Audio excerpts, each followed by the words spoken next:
1953. A laundry room in Youngstown, Ohio. Saturday morning. She is washing her husband's work shirts by hand in cold water. Not because she doesn't have a washing machine.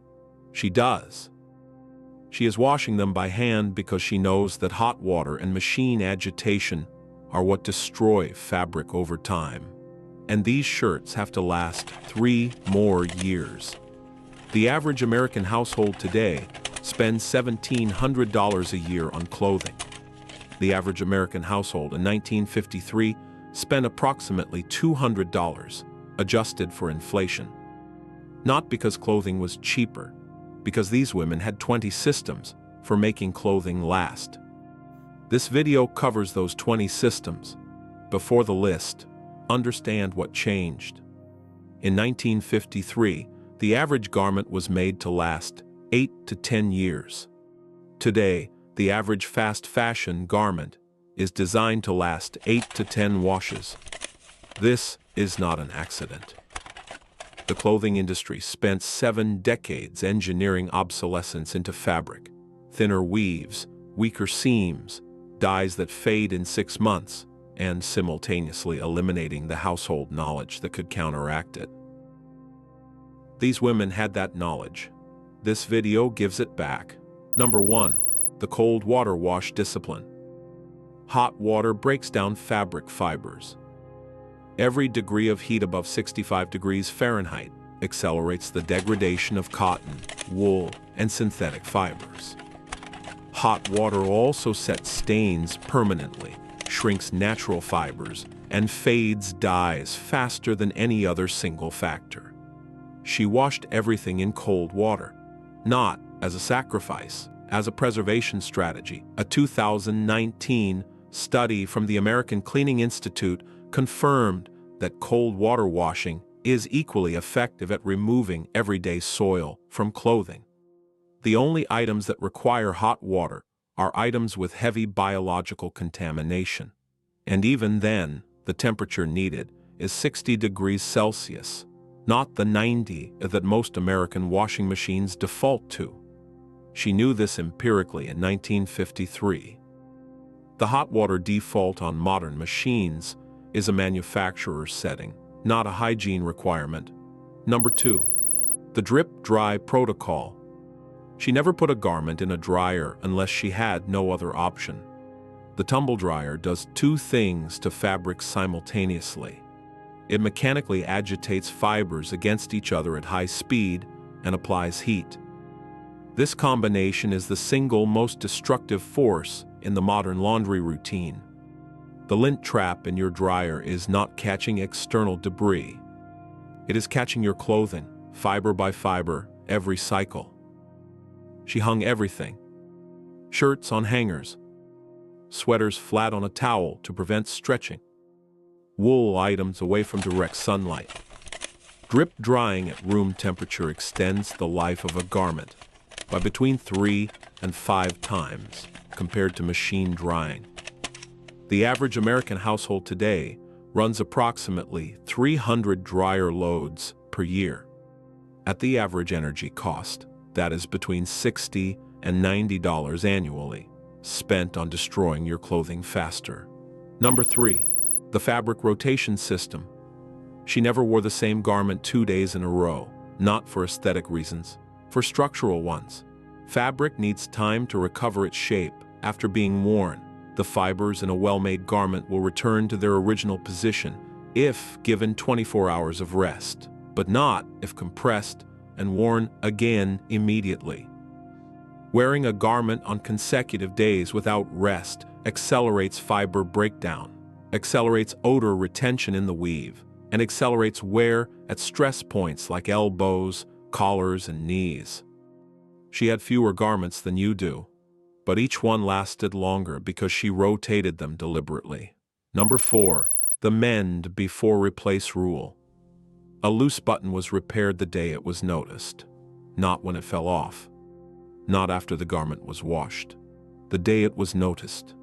A small tear at a seam was repaired before it became a large tear. A worn area at the elbow was reinforced before it became a hole.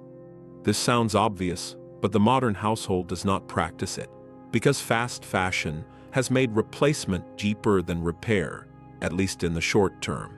These women understood that a 10-minute repair extended the life of a garment by 2 to 3 years. At today's clothing prices, that repair is worth between $30 and $200 depending on the garment. She kept a mending basket next to her sewing chair. It was never empty. It was never full. Number 5. The cedar seasonal storage system. Every garment not in active rotation was stored in cedar. Cedar wood releases aromatic oils that are toxic to moth larvae, the larvae that eat wool, cashmere, and natural fiber blends during storage. A wool coat stored improperly for 1 season can be destroyed. The same coat stored in cedar can last 40 years. She did not buy mothballs. Mothballs contain naphthalene, a chemical classified as a possible human carcinogen that saturates fabric with a persistent odor that requires professional cleaning to remove. Cedar is non-toxic, leaves no odor residue, and can be refreshed by lightly sanding the surface.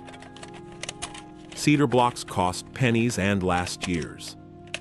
The coat they protect costs hundreds of dollars. Number 6. The button reinforcement protocol. Before wearing a new garment for the first time, she reinforced every button. New garments from even quality manufacturers often have buttons attached with minimal thread, enough to pass quality inspection, not enough to last years of use. She added a drop of clear nail polish to the thread knot on the back of each button and ran additional thread through the buttonholes before the first wear. This 15-minute investment, when a garment was new, prevented button loss for the life of the garment. Number 7. The hem maintenance system. A dropped hem was repaired immediately, never after it had been walked on. When a hem drops and is walked on, the fabric frays at the fold line. A hem that drops and is repaired the same day takes 5 minutes. A hem that drops and is walked on for a week requires cutting the frayed section and re-hemming at a shorter length, or replacing the garment. She checked hems every time she washed a garment. The additional 30 seconds this took prevented hundreds of dollars in damage over a lifetime of clothing care. Number 8. The collar turning system. When a shirt collar began to show wear on the front edge, the first visible sign of deterioration, she detached it, reversed it, and reattached it. A detached and reversed collar presents fresh fabric on the front edge and moves the worn area to the back where it is invisible. This extended the wearable life of a dress shirt by 2 to 3 years. This requires basic sewing skill, approximately 20 minutes of work per shirt. At today's dress shirt prices, those 20 minutes save between $40 and $150 per garment. Number 9. The sheets, sides to middle system. When a bed sheet began to wear thin in the center, the area that receives the most friction, she cut the sheet down the middle, reversed the 2 halves, and sewed the outer edges together in the center.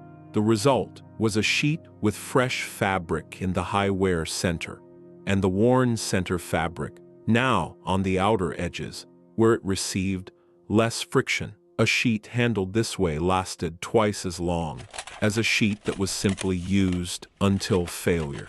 Number 10. The darning system. Socks with holes were darned, not discarded. Darning is a technique of weaving new thread across a hole to recreate the original fabric structure. A darned sock is structurally sound, fully functional, and extends the life of the sock by months to years. She kept a darning mushroom in her mending basket. Every Sunday evening, she darned whatever needed darning. The time investment was under an hour per week. The savings across a family of 5 wearing socks 7 days a week were substantial. Number 11. The color separation discipline. She never washed dark and light garments together, ever. Color bleeding, the transfer of dye from dark garments to light ones, is not a modern problem with a modern solution. It was a problem she prevented entirely through consistent separation. Dark garments washed together, light garments washed together, never mixed. This is standard knowledge, but the average American household, according to a 2021 survey by the American Cleaning Institute, mixes colors on approximately 40% of laundry loads. The result is gradual graying of white and light garments that shortens their visible lifespan, even when the fabric is structurally sound. Number 12. The starch and press system. Cotton and linen garments were starched and pressed after every wash. Starch stiffens the surface fibers of cotton and linen, which reduces friction between the garment and external surfaces, and friction is what abrades fabric over time. A starched collar lasts longer than an unstarched one because the starch absorbs the abrasion that would otherwise fall on the fiber. Pressing, ironing at the correct temperature for each fabric also restores the fiber structure that washing disrupts. A properly pressed cotton shirt after every wash lasts significantly longer than the same shirt washed and left unironed. She pressed everything. It took time, but it made her clothing last. Number 13. The underarm shield system. She used dress shields, fabric inserts worn under the arms inside a garment, to protect clothing from perspiration. Perspiration is highly destructive to fabric. The acids in sweat break down fiber structure and cause permanent staining that no commercial laundry product reverses. The yellow staining at underarms that ruins shirts is caused not by deodorant, but by the combination of perspiration and aluminum compounds in antiperspirant in contact with fabric. She protected her garments from that chemistry with shields. The shields were washed separately. The garments were protected. This practice is still available. Dress shields are still manufactured. Most Americans have never heard of them. Number 14. The shoe tree maintenance system. Every pair of shoes owned by the household had a cedar shoe tree inserted immediately after each wearing. Leather shoes dry out after wearing and, without internal support, collapse and crack at the toe box and heel. A cedar shoe tree absorbs the moisture from wearing, maintains the shoe shape during drying, and releases cedar oils that prevent mold and odor. A pair of quality leather shoes maintained with shoe trees lasts between 15 and 30 years. The same shoes without shoe trees last between 3 and 5 years. She owned fewer pairs of shoes than most Americans own today, but each pair lasted for decades. Number 15. The white vinegar rinse for woolens. Wool garments were rinsed in a solution of 1 part white vinegar to 4 parts cold water after washing. The acetic acid in white vinegar restores the slightly acidic pH of wool fibers that alkaline detergents disrupt. Wool washed in regular detergent without a vinegar rinse becomes gradually rougher and more prone to felting. The irreversible matting of fibers that shrinks and destroys wool garments. The vinegar rinse costs pennies and preserves wool garments indefinitely. She never lost a wool garment to felting. Number 16. The sweater blocking system. Wool and knit sweaters were never hung to dry, always blocked flat. Blocking is the practice of laying a wet knit garment flat, reshaping it to its original dimensions by hand, and allowing it to dry in that position. Hanging a wet sweater allows gravity to stretch the fibers permanently. A stretched-out sweater does not recover its original shape.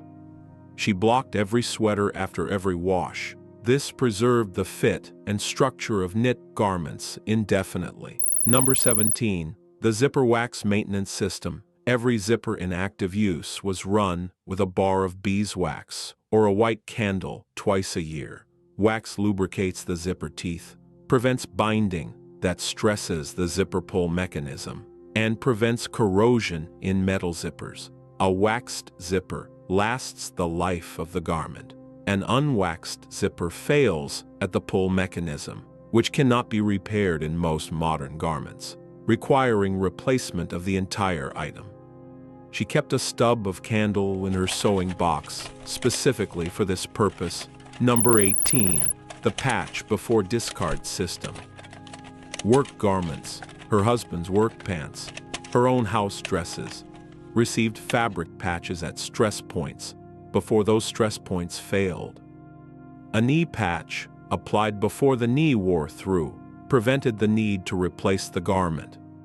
A reinforcement patch at a pocket corner before the pocket tore prevented pocket failure. Preventive patching rather than reactive replacement extended the life of work clothing by years. This is the same principle as vehicle maintenance, cheaper to prevent failure than to respond to it. Number 19. The buy quality once philosophy. She never bought a cheap version of anything she wore regularly. The economics were clear to her.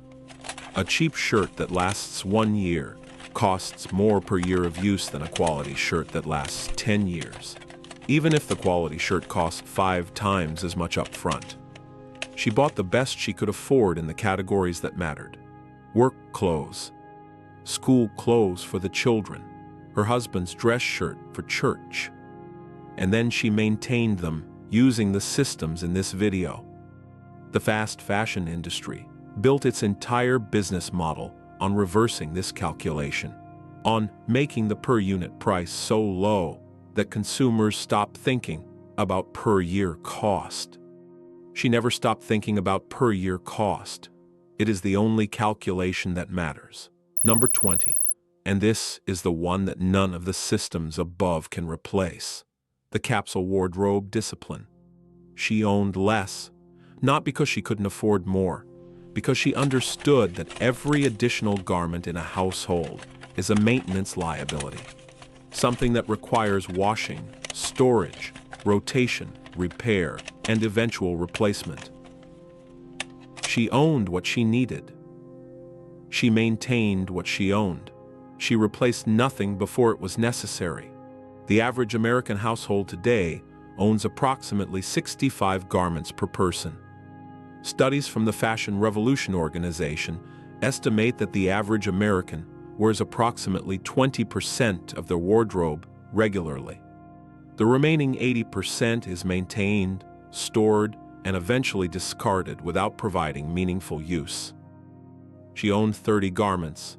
She wore all 30. She maintained all 30. They lasted years, 20 systems. All of them documented, all of them still available to any household today. Here is what they add up to. A household that implements these 20 systems reduces its annual clothing expenditure from the national average of $1,700 to between $300 and $400. That is between $1,300 and $1,400 saved annually. Not by wearing less, not by lowering standards, by understanding what these women understood, that the cost of clothing is not the purchase price. It is the purchase price divided by the years of use, and every system in this video increases the years. The fast fashion industry built a $1 trillion global business on making you forget that calculation. These women never forgot it. Leave a comment below. I read every single one. Tell me which of these your family practiced. A significant number of videos on this channel come directly from what you share. If this was useful, subscribe. Next week we are going into the food preservation and storage systems these women ran, because the savings there are just as significant, and the modern food industry that replaced those systems is just as profitable. I will see you then.